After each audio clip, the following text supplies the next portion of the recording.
Been a while. This is Michael or GallifreyanAvenger, and welcome back to GallifreyanAvenger Reviews.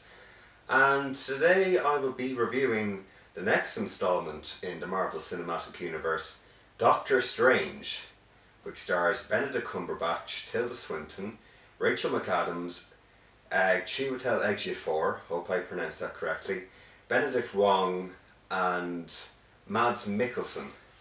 Again, it's another origin story, and upon coming into the film I thought, another origin story? I mean, people are just getting superhero fatigue at this point.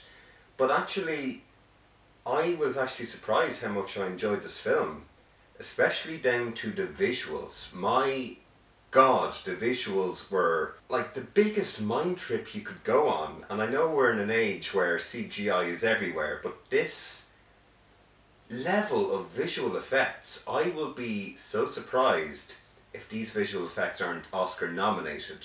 On to the actual story of the film. Dr. Stephen Strange is a very successful neurosurgeon who's a bit arrogant and stubborn and full of himself.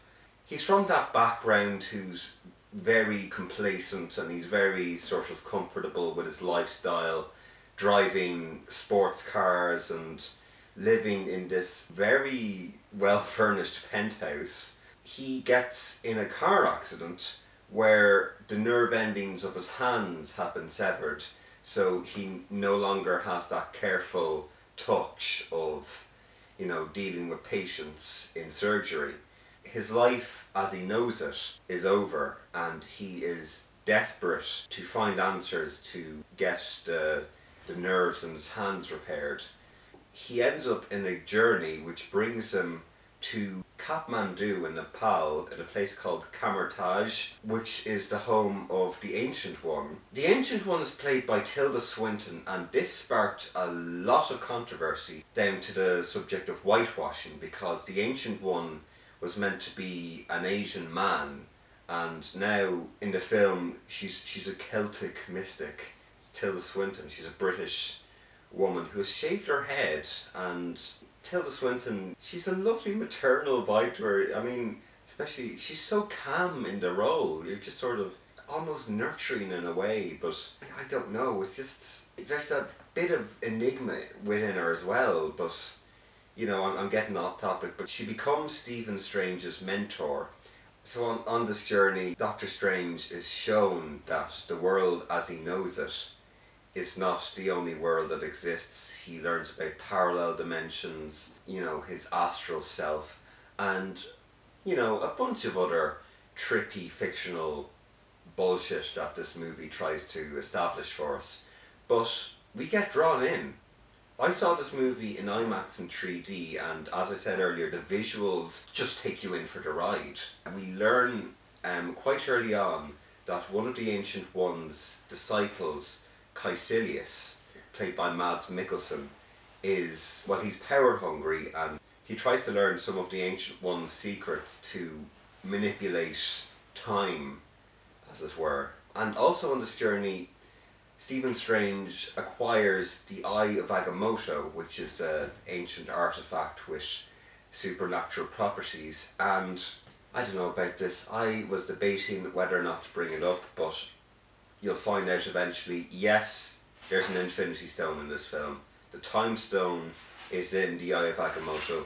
But then again, you might have figured it out from one of the trailers, where time is repeated throughout the entire trailer. Time. Time.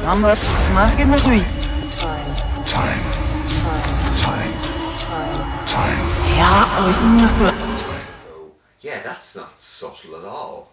At its core, it's just another origin story. We learn about Stephen Strange, which, his character is only building up for the Infinity Wars, as is every other Marvel film, but it's nice to get that little bit of fresh air from the whole Avengers drama. I mean, Civil War, we know all of these characters, but I would bring up another argument that all these other characters, Captain America, Iron Man, Black Widow, War Machine, Falcon, Spider-Man, were built up in other films, and now all of a sudden we're going to leave them to one side, and now here's another character who's just been introduced into phase 3 of the Marvel Cinematic Universe.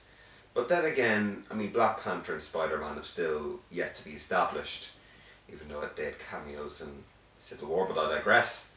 Benedict Cumberbatch, this man, I have yet to see a mediocre performance from this man, because he just nails the mannerisms of this initially arrogant and stubborn neurosurgeon coming into a crossroads in his life and trying to, I guess, win the affections of Christine Palmer, played by Rachel McAdams. And that's another thing.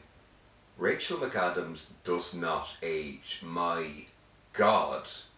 She's 38 and she still looks the exact same as she did in Mean Girls back in 2004.